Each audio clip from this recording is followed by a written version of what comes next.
dedicated to the few. Fragment 1. These instructions are for those ignorant of the dangers of the lower iti. He who would hear the voice of nada, the soundless sound, and comprehend it, he has to learn the nature of tarana. Having become indifferent to objects of perception, the pupil must seek out the Raja of the senses, the thought producer, he who awakes illusion. The mind is the great slayer of the real. Let the disciple slay the slayer. For when to himself his form appears unreal, as do on waking all the forms he sees in dreams, when he has ceased to hear the many, he may discern the one, the inner sound which kills the outer. Then only, not till then, shall he forsake the region of Asud, the false, to come under the realm of Sat, the true. Before the soul can see, the harmony within must be attained, and fleshly eyes be rendered blind to all illusion. Before the soul can hear, the image, man, has to become as deaf to roarings as to whispers, to cries of bellowing elephants as to the silvery buzzing of the golden firefly. Before the soul can comprehend and may remember, she must unto the silent speaker be united, just as the form to which the clay is modeled is first united with the potter's mind. For then will the soul hear and will remember, and then to the inner ear will speak the voice of the silence, and say, if thy soul smiles while bathing in the sunlight of thy life, if thy soul sings within her chrysalis of flesh and matter, if thy soul weeps inside her castle of illusion, if thy soul struggles to break the silver thread that binds her to the Master, know, O disciple, thy soul is of the earth. When to the world's turmoil thy budding soul lends ear, when to the roaring voice of the great illusion thy soul responds, when frightened at the sight of the hot tears of pain, when deafened by the cries of distress, thy soul withdraws like the shy turtle within the carapace of selfhood. Learn, O disciple, of her silent God. Thy soul is an unworthy shrine. When waxing stronger, thy soul glides forth from her secure retreat, and breaking loose from the protecting shrine, extends her silver thread and rushes onward. When beholding her image on the waves of space, she whispers, "This is I." Declare, O disciple, that thy soul is caught in the webs of delusion. This earth, disciple, is the hall of sorrow, wherein are set along the path of dire probations, traps to ensnare thy ego by the delusion called great heresy. This earth, O ignorant disciple, is but the dismal entrance leading to the twilight that precedes the valley of true light, that light which no wind can extinguish, that light which burns without a wick or fuel. Saith the great law, in order to become the knower of all self, thou hast first of self to be the knower. To reach the knowledge of that self, thou hast to give up self to non-self, being to non-being, and then thou canst repose between the wings of the great bird. Aye, sweet is rest between the wings of that which is not born, nor dies, but is the Om throughout eternal ages. bestride the bird of life, if thou wouldst know. Give up thy life, if thou wouldst live. 3 halls, O weary pilgrim, lead to the end of toils. 3 halls, O conqueror of Mara, will bring thee through 3 states, into the 4th, and thence into the 7 worlds, the worlds of rest eternal. If thou wouldst learn their names, then hearken and remember. The name of the first hall is ignorance, avidya. It is the hall in which thou sawest the light, in which thou livest and shalt die. The name of hall the second is the hall of learning. In it thy soul will find the blossoms of life, but under every flower a serpent coiled. The name of the third hall is wisdom, beyond which stretch the shoreless waters of Akshara, the indestructible fount of omniscience.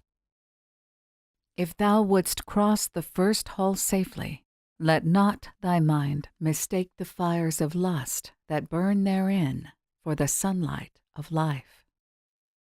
If thou wouldst cross the second safely, stop not the fragrance of its stupefying blossoms to inhale. If freed thou wouldst be from the karmic chains, seek not for thy guru in those myopic regions. The wise ones tarry not in pleasure grounds of senses. The wise ones heed not the sweet-tongued voices of illusion. Seek for him who is to give thee birth in the hall of wisdom, the hall which lies beyond, wherein all shadows are unknown, and where the light of truth shines with unfading glory.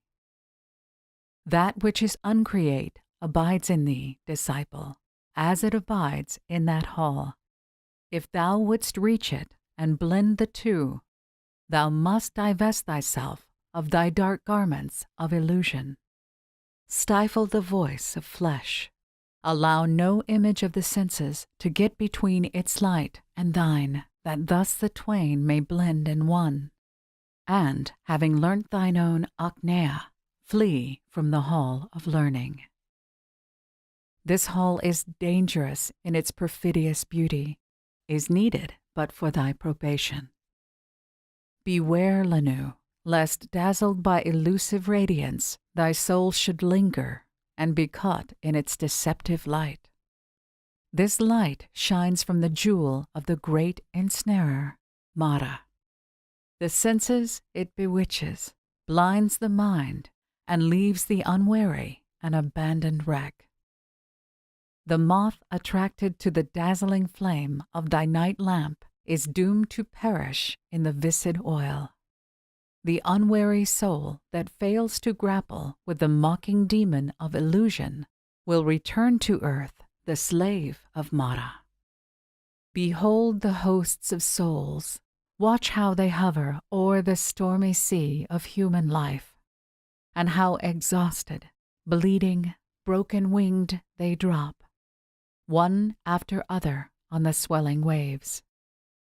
Tossed by the fierce winds, chased by the gale, they drift into the eddies and disappear within the first great vortex.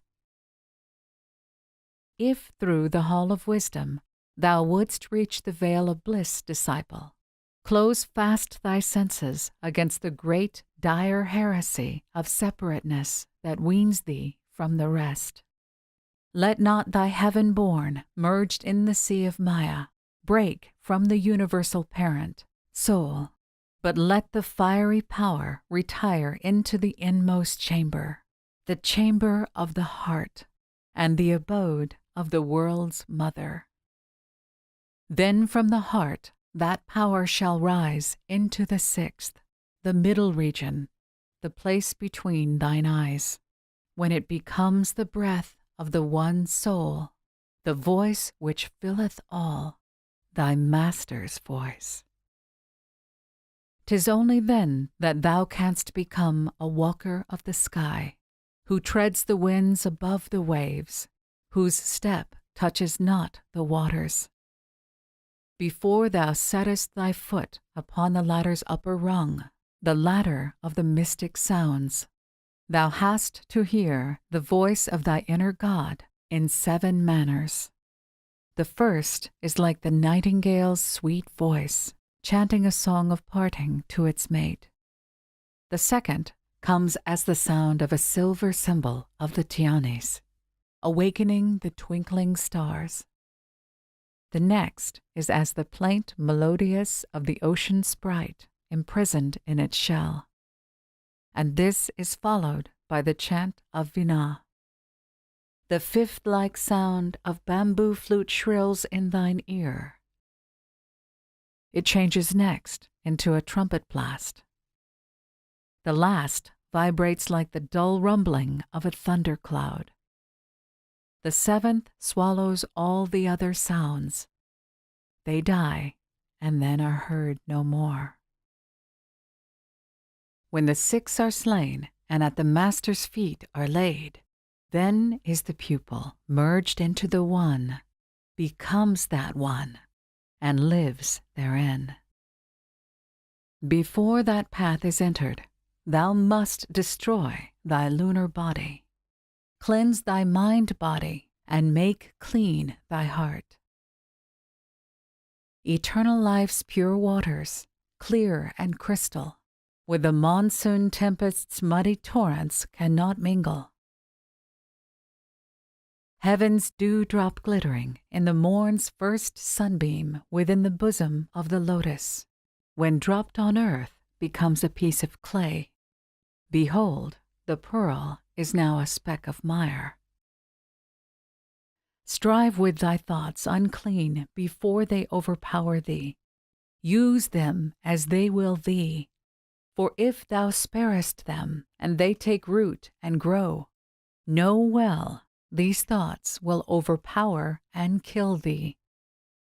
Beware, disciple, suffer not, e'en though it be their shadow, to approach. For it will grow, increase in size and power, and then this thing of darkness will absorb thy being before thou hast well realized the black foul monster's presence. Before the mystic power, Kundalini, can make of thee a god, Lanu, thou must have gained the faculty to slay thy lunar form at will. The self of matter and the self of spirit can never meet. One of the twain must disappear. There is no place for both. Ere thy soul's mind can understand, the bud of personality must be crushed out, the worm of sense destroyed past resurrection. Thou canst not travel on the path before thou hast become that path itself. Let thy soul lend its ear to every cry of pain, like as the lotus bares its heart to drink the morning sun.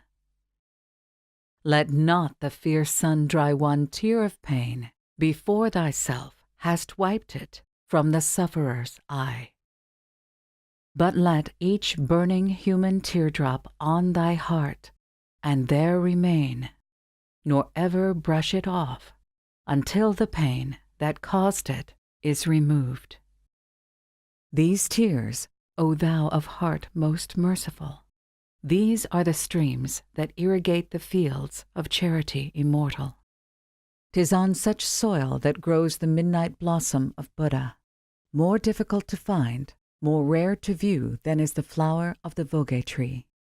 It is the seed of freedom from rebirth. It isolates the Arhat both from strife and lust. It leads him through the fields of being unto the peace and bliss known only in the land of silence and non-being.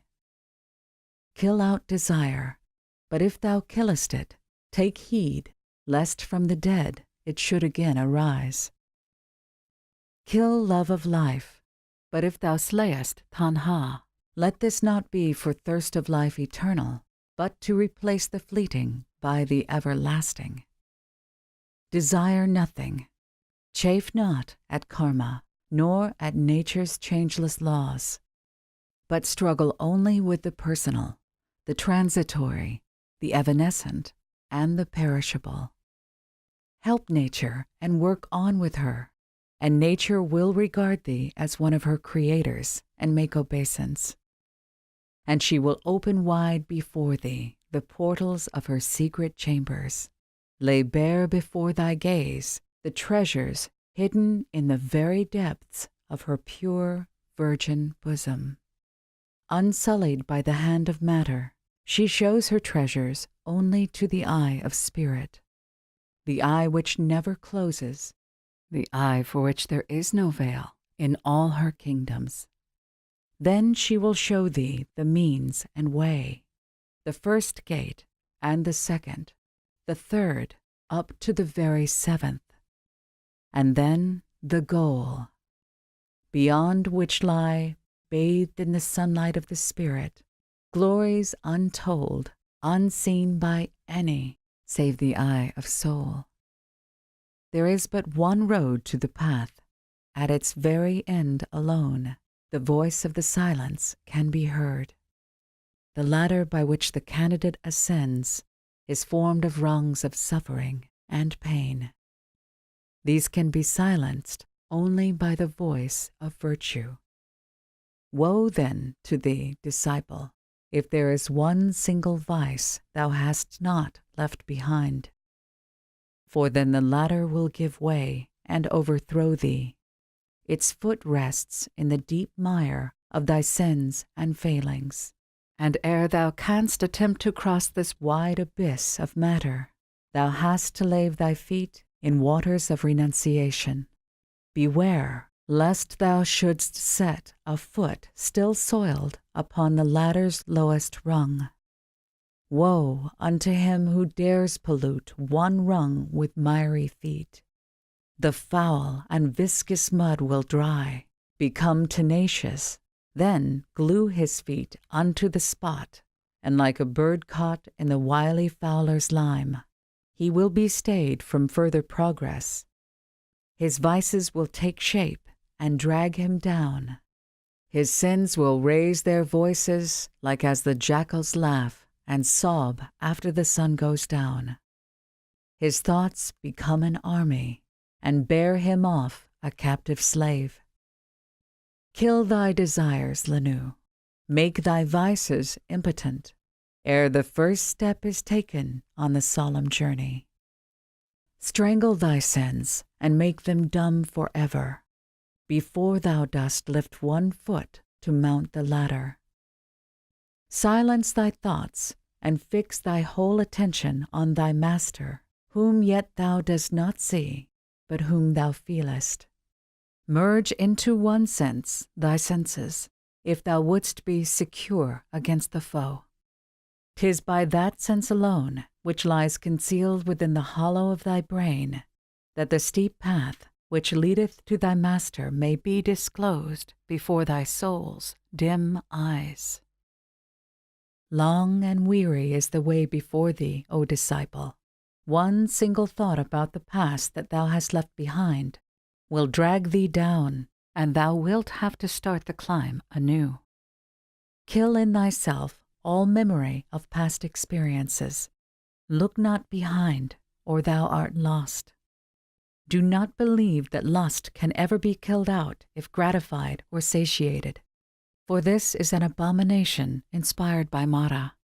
It is by feeding vice that it expands and waxes strong, like to the worm that fattens on the blossom's heart. The rose must re-become the bud born of its parent stem, before the parasite has eaten through its heart and drunk its life sap. The golden tree puts forth its jewel buds before its trunk is withered by the storm. The pupil must regain the child state he has lost ere the first sound can fall upon his ear. The light from the one Master, the one unfading golden light of spirit, shoots its effulgent beams on the disciple from the very first. Its rays thread through the thick dark clouds of matter. Now here, now there, these rays illumine it, like sunsparks light the earth through the thick foliage of the jungle growth. But, O disciple, unless the flesh is passive, head cool, the soul as firm and pure as flaming diamond, the radiance will not reach the chamber. Its sunlight will not warm the heart, nor will the mystic sounds of the Akashic heights reach the ear, however eager at the initial stage.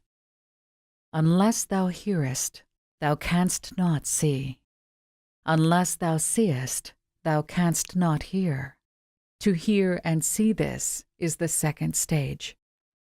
When the disciple sees and hears, and when he smells and tastes, eyes closed, ears shut, with mouth and nostrils stopped, when the four senses blend and ready are to pass into the fifth, that of the inner touch, then into stage the fourth he hath passed on.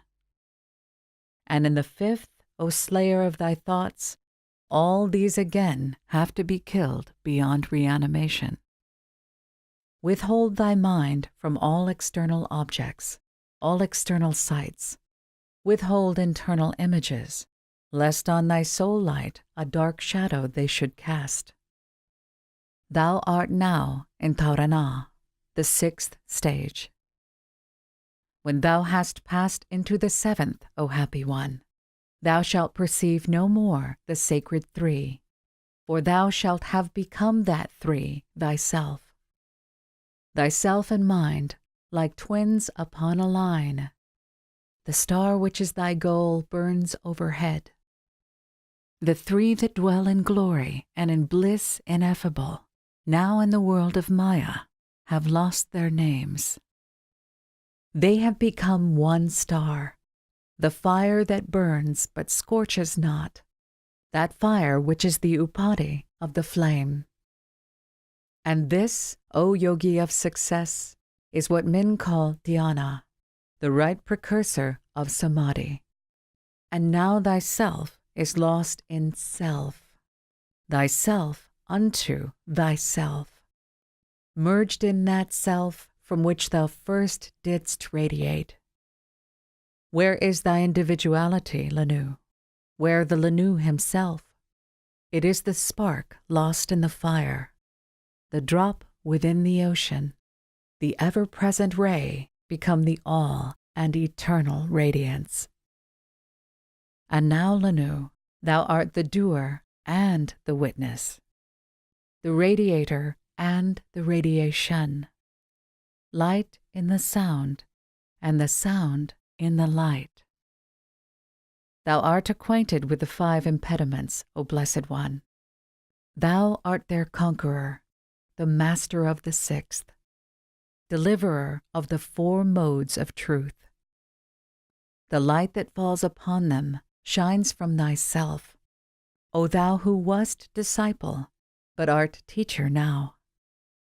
And of these modes of truth, hast thou not passed through knowledge of all misery, truth the first? Hast thou not conquered the Maras king at sea, the portal of assembling, truth the second? Hast thou not sin at the 3rd gate destroyed, and truth the 3rd attained? Hast thou not entered thou the path that leads to knowledge, the 4th truth? And now rest 'neath the Bodhi tree, which is perfection of all knowledge. For know, thou art the master of samadhi, the state of faultless vision. Behold, thou hast become the light, thou hast become the sound, thou art thy master and thy God, thou art thyself, the object of thy search. The voice unbroken that resounds throughout eternities, exempt from change, from sin exempt, the 7 sounds in one, the voice of the silence. Om Tat Sat.